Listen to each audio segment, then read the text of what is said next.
Hey all, this is a super quick unboxing of the MorePro, I don't know what you want to call this, like a sport band Fitbit knockoff type situation here. So here's the features on the back of the box. Looks like it has a Google app and an Apple app. Here's what it looks like. I already took everything out of the box since I have to hold my phone in my hand, and sorry I'm doing this in my bathroom, this is the only privacy I can get. So here is the device itself. You got the device, one half of the band, other half of the band. Of course, they will plug into the sides here to connect.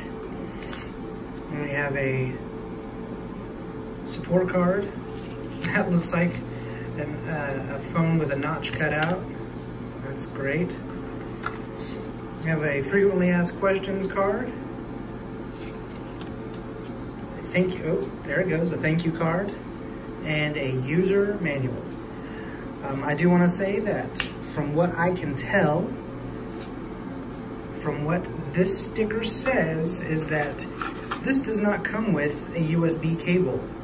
You plug this blue piece into the actual USB port and it'll charge from there. So you just plug that in. That's how I'm guessing this works. So we will see how it goes. All right, thank you for watching.